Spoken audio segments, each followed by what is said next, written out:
I never should have gone inside that apartment. But when your friend is missing for days, you start convincing yourself that knocking on their door just one more time might make a difference. I remember standing there, staring at the dark peephole of her front door, listening for any sound inside. Nothing. Not a single creak of the floorboards. Not the hum of a television. Just silence. And then, the door unlocked from the inside. Maggie had been my best friend since college. We weren't the type to text every day, but we always checked in on each other, especially when life got stressful. So when she stopped answering my calls, I figured maybe she just needed space. But then I heard from our mutual friend, Tanya, that Maggie hadn't shown up for work in 3 days. And that was not like her. She was the kind of person who would show up for her shift even if she had the flu. I tried calling again, straight to voicemail. Texting. No answer. Then I drove to her apartment. Her car was still in the lot. Lights off. Blinds drawn. I knocked. No response. Something was wrong. By the time I called the cops, I was already half panicked. The dispatcher took down my information, but I could tell they weren't too concerned. Adults go missing all the time. Maybe she just left town. Maybe she didn't want to be found. I knew better. Maggie wouldn't just vanish. So that night, I drove back to her apartment. I knocked again, harder this time, and as I was about to leave, the door unlocked itself. I stood there, hard hammering. Had she heard me knocking? Had she just not answered before? I hesitated, then reached for the handle and pushed the door open. The inside was dark. No lamps, no TV, just the faint glow of the city lights filtering through the blinds. It smelled off, like something had been left out too long. Maggie. My voice barely echoed in the silence. Nothing. Just the apartment's unnatural stillness. Then I heard it. A soft creak from the hallway ahead. Like someone shifting their weight. I felt my stomach twist. I wasn't alone. I reached into my pocket and pulled out my phone, turning on the flashlight. The beam cut through the darkness, landing on Maggie's living room. Everything looked normal. Couch. Coffee table. A half-empty mug of tea. No signs of struggle. No signs of her. Then I saw the hallway, leading to her bedroom. The door was slightly ajar, and just beyond it, something moved. It wasn't a person. Not exactly. It was more like a shadow. Something that seemed to stretch and shift as my light moved over it, like it was trying to stay just out of reach. The air in the apartment felt suddenly thicker, like something was breathing with me. I swallowed hard and took a step forward. The second my foot hit the floor, the bedroom door slammed shut. I ran. I didn't care if it was Maggie, some intruder, or something else entirely. I sprinted for the front door, nearly tripping over my own feet. But the second I grabbed the handle, the door was locked. Not jammed. Not stuck. Locked. From the inside. And then, the whispering started. It came from the bedroom. A low, breathy sound, like a voice just beneath hearing. I pressed my back against the door, my pulse hammering in my ears. Then, one by one, the lights flickered on. Every lamp, every bulb, even the kitchen light, which I knew for a fact had been burnt out for months. The whispering grew louder. I didn't want to move, didn't want to see, but my eyes were already shifting toward the hallway, toward the bedroom door. And slowly, the door began to open again. I don't remember much of what I saw, not clearly, but I remember the shape. Tall, wrong, something that had too many joints, standing in the doorway like it had been waiting for me. And the worst part? The face, or lack of one. Just a smooth stretch of skin where its features should have been. And yet, I knew it was smiling. I don't know how I got out. I think I blacked out. The next thing I remember, I was outside, gasping for air. My keys clenched so tight in my fist they left crescent-shaped cuts in my palm. Maggie's apartment was dark again, as if nothing had happened, as if nothing had ever happened. But I knew better. And when I looked down at my phone, I saw a single unread text from her number. A message that had been sent while I was inside. Don't open the door. The 911 call came in at 4:12 a.m. A woman's voice, weak, slurred, barely audible. He's still here. Then, a deep gurgling sound. Then, silence. I wasn't supposed to be working that night. Another deputy had called in sick, so I took the shift, thinking it would be just another graveyard run. Quiet. Uneventful. I was wrong. When I pulled up to the house, I knew something was off. The front door was wide open. No lights inside. Just the rhythmic swing of the porch swing. Moving on its own, even though there was no wind. I stepped inside, hand hovering over my holster. The smell hit me first. Not just blood. Something worse. Something rotten. The living room was trashed. Furniture overturned. Shattered glass glinting in the moonlight. Then I saw her, lying at the foot of the staircase. Her throat torn open, eyes still wide with terror. And her fingers. They were broken backward, as if she had been clawing at something, or trying to pull something off her. My radio crackled. Dispatch. Asking for an update. I started to respond. When I heard it, from upstairs, a slow, creaking sound, like something shifting its weight. I pulled my gun, started moving toward the stairs. The creaking stopped. The air was so thick it felt like I was walking through water. I took another step. And then, the TV in the living room turned on by itself. Static. A low hum, vibrating through the house.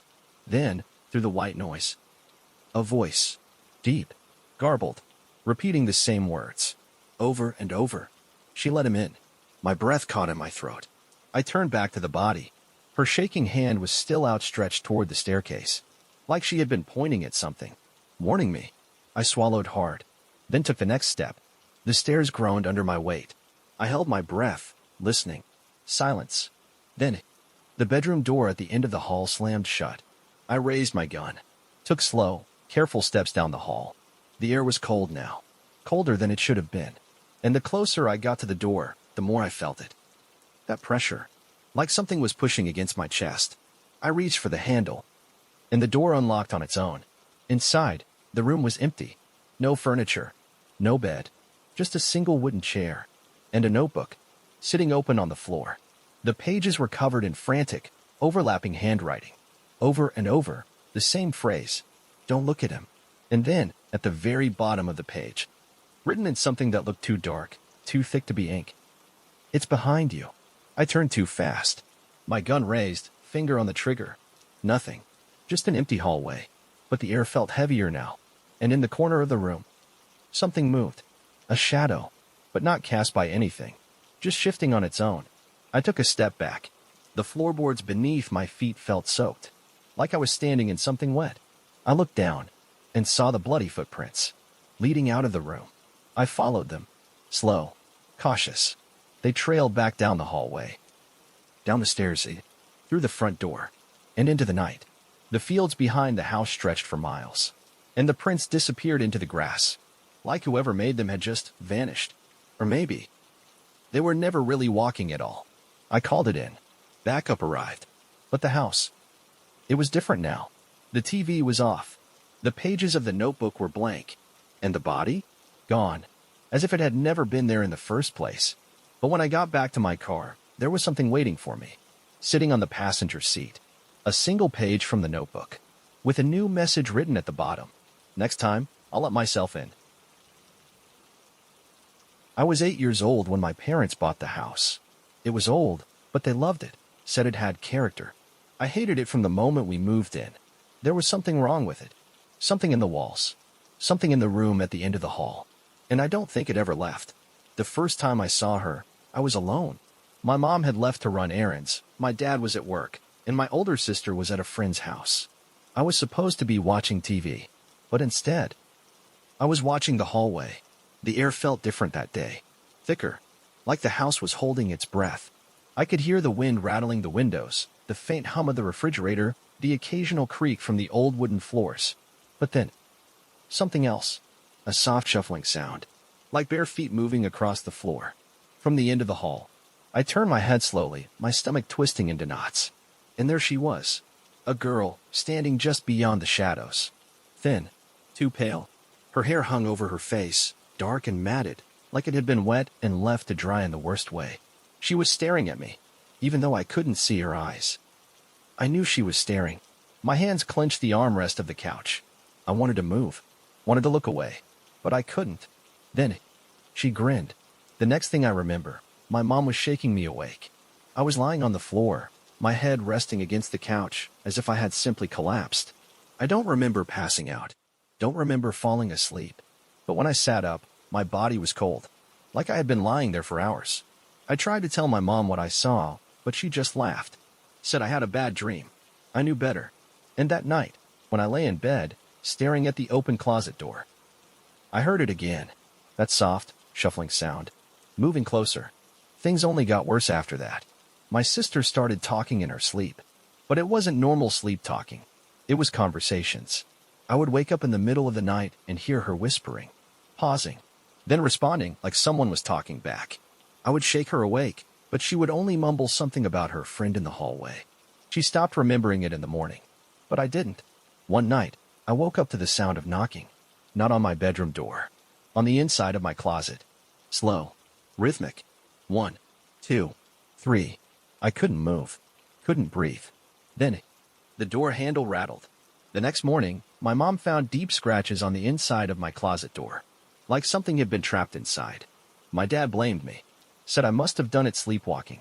I didn't argue. I just stopped sleeping altogether. The final night we spent in that house was the worst. It started the same way. That shuffling sound. That whispering. Only this time, I wasn't the only one who heard it. My sister screamed. I ran to her room, my heart pounding. She was standing by her bed, shaking. Her eyes were wide, staring at something behind me. I didn't want to turn around. Didn't want to see what had finally stepped out of the shadows. But I did.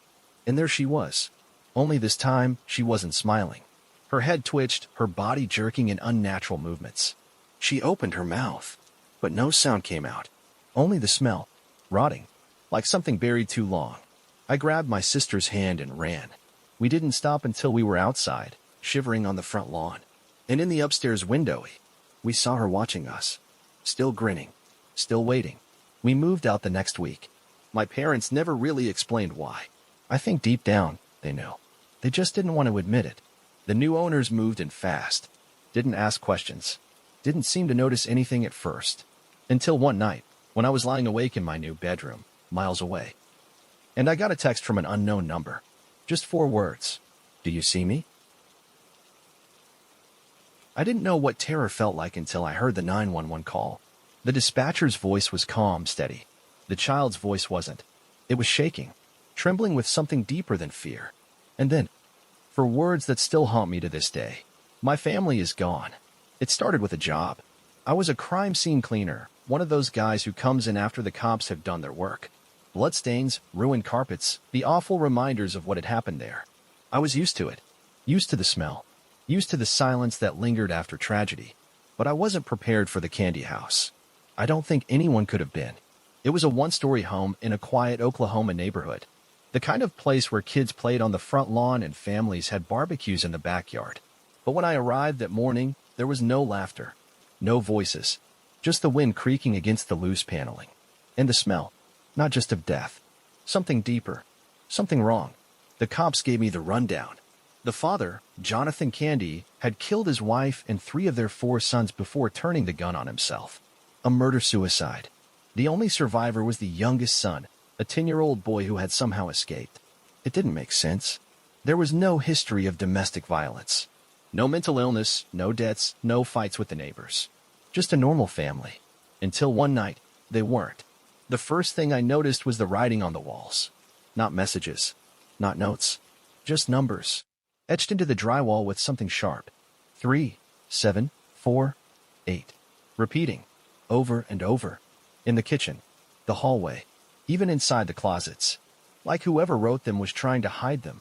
Or maybe trying to protect them. The boy had made the call at 9:35 a.m. His voice was calm. Too calm.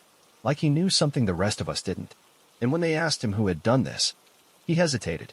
Then, in a whisper, "It wasn't my dad." I tried to push it from my mind as I got to work. The living room was the worst of it. The bodies had already been removed, but the evidence remained.